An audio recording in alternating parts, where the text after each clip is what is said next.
시어머니가 거실에 앉아 다이어리를 펼쳤다. 12페이지가 빼곡하게 적혀 있었다. 웨딩홀 후보 3곳, 케이터링 업체 비교표, 청첩장 디자인, 시안, 꽃장식 견적서, 신부 측, 가족 좌석 배치도. 저는 그 다이어리를 직접 썼습니다. 저는 박소연입니다. 40살이고 결혼한 지 8년이 됐습니다. 대학병원 중환자실 수간호사로 일하면서 시댁 살림과 행사 준비를 함께 맡아왔습니다. 40살이고 시누이 결혼식 준비가 시작된 건 6달 전이었습니다. 시어머니가 전화로 말씀하셨습니다. 소연아, 미나, 결혼식 준비 좀 도와줘. 네가 꼼꼼하잖아. 저는 수간호사 스케줄을 조율하면서 틈틈이 웨딩홀 투어를 다녔습니다. 남편 여동생 미나는 28살로 제 손을 잡고 이렇게 말했습니다. 언니, 고마워요. 언니가 없으면 저 아무것도 못해요. 저는 그 말이 기뻤습니다. 진심으로. 시어머니가 다이어리를 덮으면서 말씀하셨습니다. 역시 우리 소연이가 제일 믿음직스러워. 저는 웃으면서 주방으로 돌아갔습니다. 설거지가 남아 있었습니다. 집으로 돌아오는 차 안에서 남편이 라디오 볼륨을 높였습니다.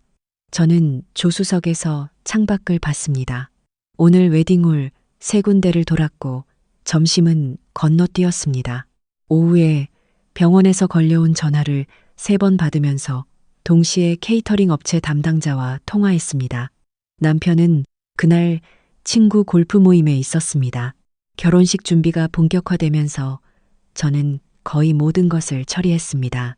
웨딩홀 계약, 꽃장식 업체 선정, 패백 음식 업체 조율, 청첩장 문구 수정, 하객 식사 인원 확정, 신부 측 어머니와의 협의, 사진작가 미팅, 혼수 목록 정리, 예단 포장 방식 결정까지. 계약금은 시댁 공용 통장에서 나갔지만 이체를 누르는 손은 언제나 저였습니다. 공인인증서 비밀번호도 제가 바꿨고 업체 담당자들 연락처는 전부 제 폰에 저장돼 있었습니다. 결혼식 2달 전 시누이 미나가 문자를 보냈습니다. 언니, 피로연 때 언니 자리 어떻게 할까요? 저는 잠깐 생각하다가 답했습니다. 가족석에 앉으면 되지 않을까? 미나한테서 답장이 왔습니다. 그쵸. 당연히 언니 자리 있어야죠. 그로부터 사흘 뒤였습니다. 퇴근하고 병원 복도를 걷고 있을 때 시어머니한테 전화가 왔습니다. 소연아, 잠깐. 저는 엘리베이터 앞에서 멈췄습니다. 네, 어머님. 결혼식 피로연 자리 있잖아. 소연이가 꼭 신랑 측 가족석에 앉아야 해? 저는 폰을 귀에 바짝 붙였습니다. 무슨 말씀이세요? 신부 측 어머니가 그쪽 집안 며느리가 앞에 앉으면 자기네 쪽 친척들이 어색해한다고 하셔서 그냥 뒤에서 진행 좀 도와주면 안 될까? 저는 숨을 한번 골랐습니다. 어머님, 제가 이 결혼식 준비를 6달 동안 했는데요. 그거야 고맙지. 근데 당일 자리 배치는 또 다른 얘기잖아. 신부 측 체면도 있으니까. 저는 엘리베이터 버튼을 눌렀습니다. 그리고 조용히 말했습니다. 생각해 볼게요. 전화가 끊겼습니다. 그날 저녁 병원 탕비실에서 동기간호사 정연이가 커피를 건넸습니다. 무슨 일이야? 표정이 왜 그래? 저는 컵을 받으면서 말했습니다. 나 결혼식 준비 6달 했거든. 정연이가 고개를 끄덕였습니다. 응, 알아. 시누이 결혼식. 근데 피로연 때 가족석에 앉지 말래. 정연이가 커피를 내려놨습니다. 뭐? 신부 측이 어색하다고. 정연이가 한참 저를 봤습니다. 소연아, 그러면 어떻게 할 거야? 저는 창밖을 보면서 말했습니다. 생각해 봐야지. 집에 들어오니 남편이 소파에서 TV를 보고 있었습니다. 여보, 엄마한테 연락 왔지? 저는 가방을 내려놓으면서 말했습니다. 응. 남편이 리모컨을 들었습니다. 그게 뭐? 신부 측 사정도 있으니까 당신이 조금만 이해해주면 안 될까? 저는 남편을 봤습니다. 조금 이해해. 그렇게 어려운 부탁이야? 저는 냉장고를 열었습니다. 나 6달 동안 뭐 했는지 알아? 남편이 TV 소리를 낮췄습니다. 알지. 근데 하루만이잖아. 저는 물을 한 잔 따라 마셨습니다. 그리고 방으로 들어갔습니다. 침대에 앉아서 천장을 봤습니다. 하루만이라고. 그 하루가 내가 6달 동안 했던 모든 것의 마지막 장면인데 폰을 들었습니다. 친정엄마한테 전화를 눌렀습니다. 엄마, 나야. 딸, 무슨 일이야? 목소리가 왜 그래? 저는 잠깐 멈췄습니다. 엄마, 5월 넷째 주 토요일 시간 있어. 엄마 목소리가 조심스러워졌습니다. 갑자기? 그날이 미나 씨 결혼식 아니야? 맞아. 근데 나 그날 시간 생길 것 같아서 엄마가 잠시 말이 없었습니다. 그리고 물었습니다. 무슨 일 있었어, 딸? 저는 창밖을 봤습니다. 전주 어때, 엄마? 한옥마을 가고 싶었잖아. 엄마가 조용히 말했습니다. 딸, 엄마는 딸이랑 같이면 어디든 좋아. 저는 폰을 내려놓고 검색창을 열었습니다. 5월 전주, 한옥마을 숙소. 페이지가 펼쳐졌습니다. 한옥 독채, 조식 포함, 조격 체험. 사진 속에 기와 지붕이 봄 햇살 아래 있었습니다. 저는 예약 페이지를 열었습니다. 입실 5월 넷째 주 토요일, 퇴실 다음 날 일요일. 인원 셋. 결제 버튼을 눌렀습니다. 화면에 예약 완료가 떴습니다. 가족석에 앉지 말래. 그럼 진짜 안 앉는 거야. 대신 내가 가고 싶은데 가는 거고. 다음 날 출근길에 정연이한테 문자를 보냈습니다. 나 전주 예약했어. 결혼식 당일에. 정연이한테서 바로 답장이 왔습니다. 진짜? 소연아, 너 진짜야? 저는 병원 현관을 들어서면서 웃었습니다. 어차피 가족석도 못 앉는다는데 결혼식까지 3주가 남았을 때였습니다. 저는 시댁 공용 통장 앱을 열었습니다. 잔금 납부 일정을 확인했습니다. 웨딩홀 잔금, 꽃장식 잔금, 케이터링 잔금, 사진작가 잔금, 모두 결혼식 당일 현장에서 처리하거나 전날 이체해야 하는 항목들이었습니다. 저는 제 연락처에 연동돼 있던 알림 설정을 해제했습니다. 각 업체 담당자에게 담당자 연락처를 시어머니 번호로 변경해달라는 문자를 보냈습니다. 완료. 어머님이 가족석에 앉지 말라고 하셨습니다. 그날 저는 없는 사람입니다. 없는 사람이 잔금 이체를 왜 합니까? 정연이가 옆에서 핸드폰 화면을 들여다봤습니다. 소연아, 진짜 한 거야? 저는 차트를 넘기면서 말했습니다. 응. 정연이가 숨을 들이켰습니다. 대단하다. 진짜. 그날 저녁 남편한테 문자가 왔습니다. 여보, 꽃장식 업체에서 연락처가 바뀌었다고 확인 전화가 왔는데 무슨 일이야? 저는 보고서를 마무리하면서 문자를 읽고 내려놓았습니다. 30분 뒤 남편한테 전화가 왔습니다. 문자 왜 안 봐? 나 지금 야근 중이야. 그게 무슨 상관이야? 업체 연락처 왜 바꾼 거야? 저는 차분하게 말했습니다. 나 이제 시댁 행사 담당 안 해. 뭐? 어머님이 피로연에 가족석 앉지 말라고 하셨잖아. 그날 없는 사람이 잔금을 왜 이체해? 여보, 지금 장난해? 결혼식이 3주 남았어. 어머님이 직접 하시면 되지. 원래 시누이 결혼식이잖아. 전화를 끊었습니다. 2분도 안 돼서 시어머니한테 전화가 왔습니다. 소연아, 업체들이 왜 나한테 연락하는 거야? 무슨 일이야?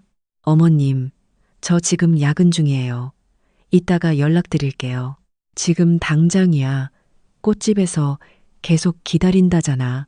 퇴근하고 바로 연락드릴게요, 어머님. 전화를 끊었습니다. 정연이가 조용히 엄지를 들었습니다. 퇴근하고 집에 들어오니 남편이 현관에 서 있었습니다. 여보, 무슨 생각이야? 진짜로. 저는 가방을 내려놓으면서 말했습니다. 어머님이 가족석 앉지 말라고 하셨잖아. 그럼 나는 그날 없는 사람이야. 없는 사람이 잔금을 이체해?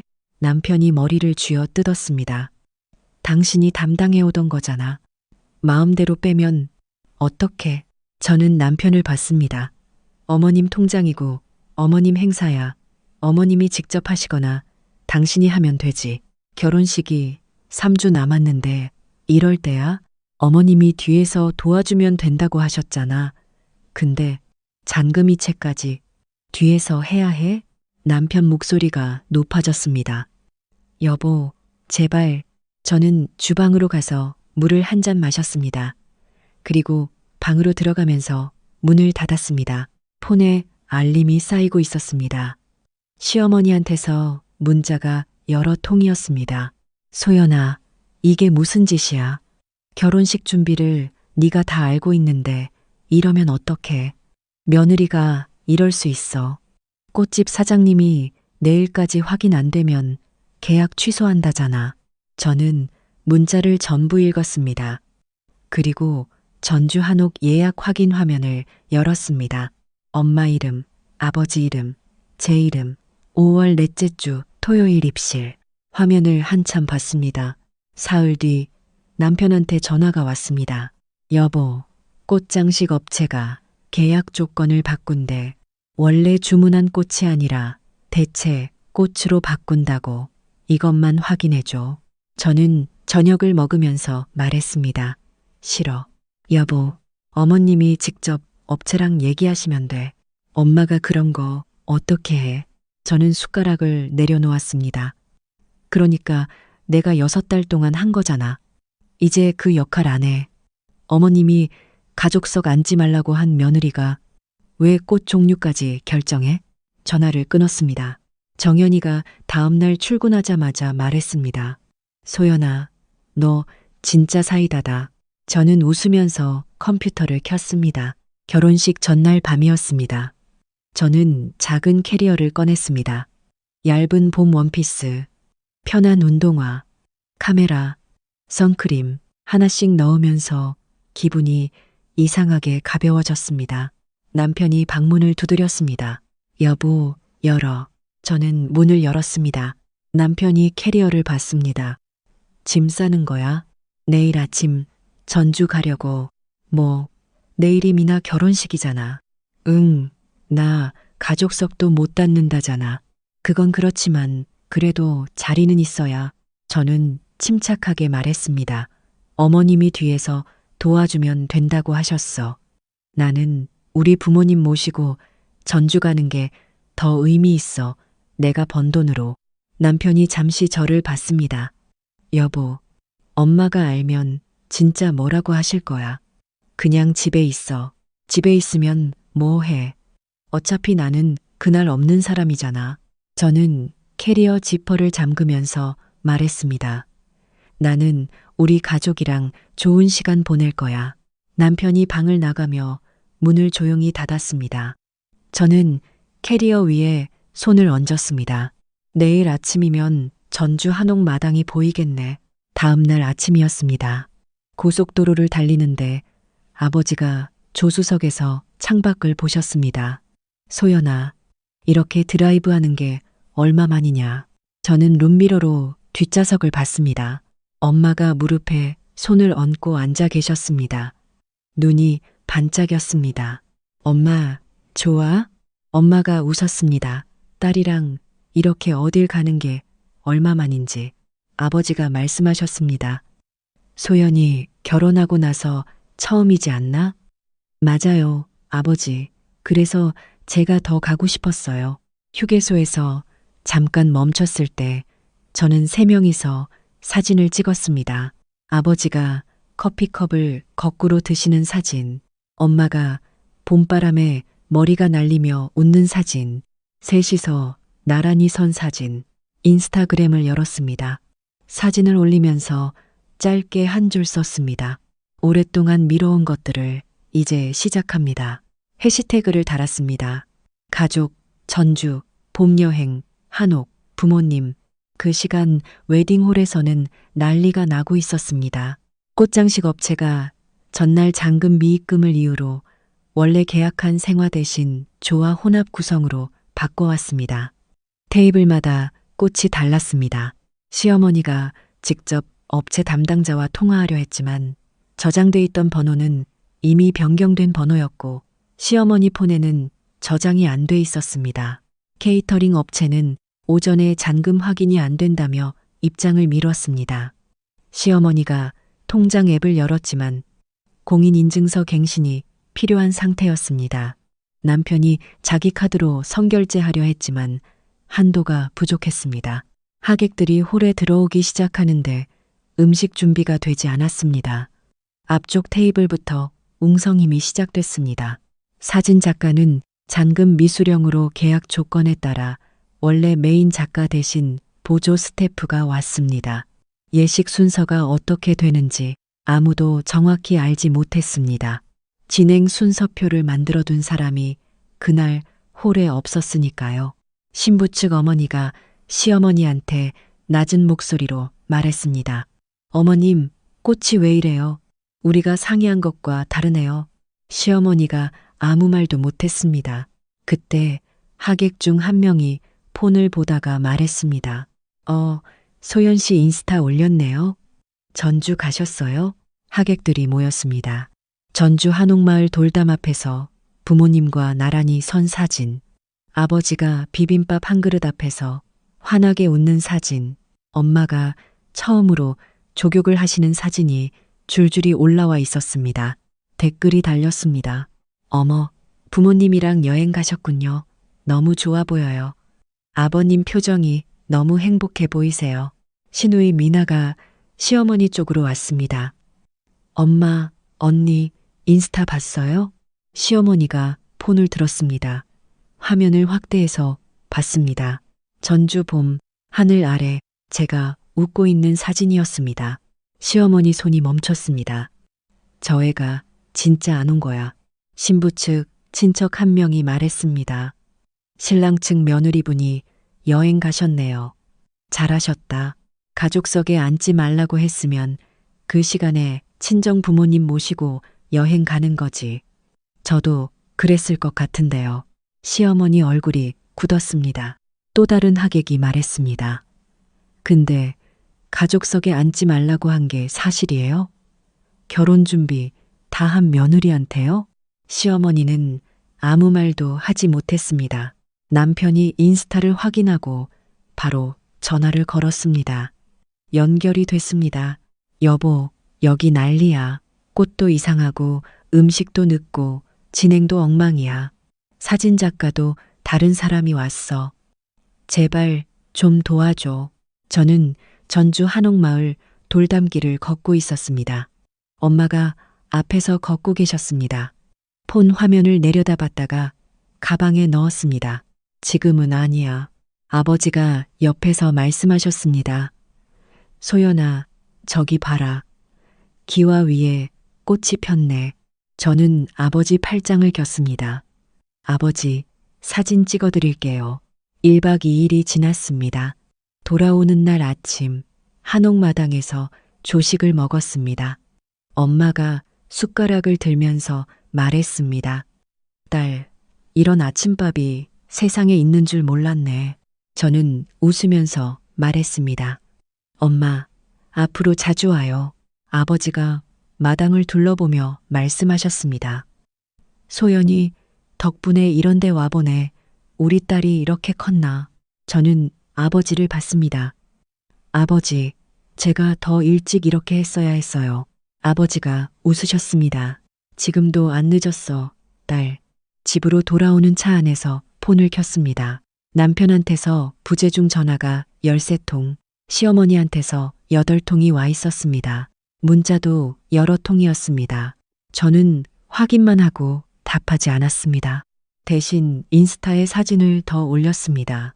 아버지가 처음으로 족욕을 해보신다며 어색하게 발을 담그는 사진, 엄마가 한옥 처마 아래서 조용히 하늘을 보는 사진, 셋이 나란히 앉아 찍은 단체 사진, 해시태그를 달았습니다. 새로운 시작, 내 인생, 부모님, 가족, 부모님을 집 앞에 내려드리고 혼자 운전해서 돌아오는 길이었습니다. 신호에 멈추면서 생각했습니다. 이제 진짜 달라져야 해. 집에 들어오니 거실이 어두웠습니다. 남편이 소파에 앉아서 저를 기다리고 있었습니다. 얼굴이 지쳐 보였습니다. 왔어. 응. 저는 캐리어를 세워두고 주방으로 갔습니다. 물을 따라 마셨습니다. 결혼식 어떻게 됐어? 남편이 한숨을 쉬었습니다. 어찌저찌 끝났는데 꽃이 반도 안 왔고 음식 서빙이 1시간 늦었어. 사진도 엉망이야. 미나가 많이 속상해했어. 엄마도. 저는 물컵을 내려놓으면서 말했습니다. 그건 어쩔 수 없지. 내가 없었으니까. 여보, 남편이 일어나서 저를 봤습니다. 엄마가 많이 상처받으셨어. 인스타 사진 보시고 가서 인사는 드려야 하지 않아? 저는 남편을 똑바로 봤습니다. 싫어. 왜? 어머님이 가족석에 앉지 말라고 하셨잖아. 6달 동안 준비 다 해놓고 당일엔 앞에 있으면 불편하다는 거잖아. 그게 얼마나 부끄러운 말인지 알아? 남편이 고개를 숙였습니다. 미안해. 내가 그때 막았어야 했는데. 정말 미안해. 저는 방으로 가면서 말했습니다. 미안한 건 지금은 늦었어. 나흘 뒤 시어머니한테 전화가 왔습니다. 이번엔 받았습니다. 소연아, 목소리가 달랐습니다. 네, 어머님, 전주 좋았니? 네, 좋았어요. 아버지가 처음으로 조격해보셨다고 너무 좋아하셨어요. 시어머니가 조용히 숨을 내쉬었습니다. 소연아, 나 할 말이 있어. 저는 복도에서 멈췄습니다. 네, 말씀하세요. 이번에 내가 많이 잘못했어. 가족성 얘기. 저는 잠시 기다렸습니다. 그리고 말했습니다. 네, 많이 잘못하셨어요. 시어머니가 말을 잇지 못했습니다. 어머님, 제가 6달 동안 뭘 했는지 어머님은 아시잖아요. 그 기간 동안 시누이 결혼 준비 중에 제가 안 챙긴 게 있어요? 시어머니가 조용히 말했습니다. 없어. 그런 사람한테 피로연 당일에 가족석에 앉지 말라고 하셨어요. 신부 측이 어색하다고. 저는 그 말이 너무 창피했어요. 저를 위해서가 아니라 어머님 때문에. 시어머니 목소리가 흔들렸습니다. 나도 알아. 그래서 미안하다고. 저는 차분하게 말했습니다. 어머님, 미안하다는 말 한마디로 예전으로 돌아가지는 않아요. 저는 이제 예전처럼 살 수 없어요. 그래서 어머님 말씀이면 무조건 따르고 시댁 행사 전부 제가 처리하고 그렇게는 못해요. 시어머니가 한참 말이 없었습니다. 그럼 어떻게 하자는 거야? 앞으로 저는 제가 판단해서 할게요. 갈 수 있으면 가고 못 가면 안 가고 행사 준비도 제가 하고 싶으면 하고 아니면 안 해요. 어머님 통장 관리도 직접 하시거나 남편한테 시키세요. 그건 제 역할이 아니에요. 전화 너머로 한동안 아무 소리도 들리지 않았습니다. 알겠어. 그렇게 해. 전화가 끊겼습니다. 정연이가 옆에서 커피를 내밀었습니다. 다 들었어. 소연아, 진짜 잘했어. 저는 커피를 받으면서 웃었습니다. 이제 시작이에요. 1달이 지났습니다. 시어머니한테 전화가 왔습니다. 소연아, 이번 주말에 올 수 있어? 오랜만에 밥이나 먹자. 저는 다이어리를 펼쳤습니다. 이번 주말은 부모님이랑 나들이에요. 또 친정이야. 네, 전주 다녀온 뒤로 매달 한 번씩 부모님이랑 시간 보내기로 했어요. 아버지 혈압이 요즘 좀 높으셔서요. 시어머니가 잠시 말이 없었습니다. 그럼 다음 주는? 다음 주는 병원 당직이 있어요. 그럼 언제야? 저는 가방을 챙기면서 말했습니다. 어머님, 스케줄 보고 연락드릴게요. 바쁘면 못 가는 거고요. 지금 출근해야 해서요. 먼저 끊을게요. 전화를 끊었습니다. 그날 저녁 남편이 말했습니다. 여보, 엄마가 많이 보고 싶어 하시는 것 같은데. 저는 소파에 앉아 책을 읽으며 말했습니다. 내 스케줄 있으면 가고 없으면 못 가는 거야. 강요하지 마. 남편이 옆에 앉았습니다. 여보, 나는 어떻게 해야 해? 나는 엄마도 있고 당신도 있고. 저는 책을 덮으며 남편을 봤습니다. 그건 당신이 결정해야 해. 나는 내 인생을 살 거야. 당신이 내 편이면 같이 가는 거고 아니면 각자 사는 거야. 남편이 한참 저를 바라봤습니다. 미안해. 내가 너무 늦게 알았어. 저는 책을 다시 폈습니다. 알면 됐어. 봄이 지나고 초여름이 됐습니다. 어느 날 퇴근하고 현관문을 여는데 거실에 시어머니가 앉아 계셨습니다. 손에 작은 봉투를 들고 계셨습니다. 저는 멈췄습니다. 시어머니가 말씀하셨습니다. 소연아, 들어와. 저는 가방을 내려놓고 마주 앉았습니다. 차를 올렸습니다. 시어머니가 봉투를 내미셨습니다. 소연아, 이거. 그동안 고생한 거야. 저는 봉투를 받지 않았습니다. 어머님, 돈은 필요 없어요. 내 마음이야. 저는 시어머니를 봤습니다. 어머님, 제가 원하는 건 돈이 아니에요. 시어머니가 잠시 눈을 감았다가 뜨셨습니다. 소연아, 솔직하게 말할게. 많이 반성했어. 6달 동안 네가 해준 게 얼만데 내가 너무 당연하게 여겼어. 저는 기다렸습니다. 그게 진심이세요, 어머님. 그러면 한 가지 여쭤볼게요. 앞으로 저를 며느리로 보실 건가요? 아니면 가족으로 보실 건가요? 시어머니가 입술을 깨무셨습니다. 가족이지. 저는 창밖을 잠깐 봤다가 다시 시어머니를 마주봤습니다. 가족이면 미나한테 하시는 것처럼 저한테도 똑같이 해주세요. 딸한테는 새 것, 며느리는 있는 거 입으면 된다. 그게 없어져야 해요. 그게 쌓이면 어머님도 결국 잃는 거예요. 시어머니가 눈을 감으셨습니다. 한참 뒤에 말씀하셨습니다. 알겠어. 잘못했어.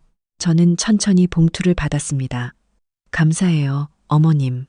근데 이걸로 예전으로 돌아가는 건 아니에요. 저는 이미 달라졌거든요. 시어머니가 일어서며 말씀하셨습니다. 알아. 그래도 가끔은 와. 네. 스케줄 보고 연락드릴게요. 시어머니가 나가셨습니다. 저는 소파에 앉아서 봉투를 내려다봤습니다. 남편이 방에서 나왔습니다. 엄마 가셨어? 응. 뭐라고 하셨어? 미안하다고 하셨어. 남편이 옆에 앉았습니다. 그래서 어떻게 됐어? 저는 창밖을 봤습니다. 초여름 햇살이 거실 바닥에 길게 늘어져 있었습니다. 앞으로는 어머님이 하자는 대로가 아니라 내가 판단해서 할 거야. 남편이 제 손을 잡았습니다. 알아. 나도 이제 당신 편이야. 제대로. 저는 남편 손을 잡은 채로 말했습니다. 늦었지만 다행이야. 일어서서 베란다로 나갔습니다. 초여름 바람이 따뜻했습니다. 폰을 꺼내서 엄마한테 문자를 보냈습니다. 엄마, 다음 달에 또 가요. 이번엔 강릉 어때요? 금방 답장이 왔습니다. 딸, 당연하지. 엄마 사랑해. 저는 문자를 보면서 웃었습니다. 나도 사랑해요, 엄마. 폰을 주머니에 넣고 하늘을 올려다봤습니다. 초여름 하늘이 맑았습니다. 이제 진짜 내 인생이야.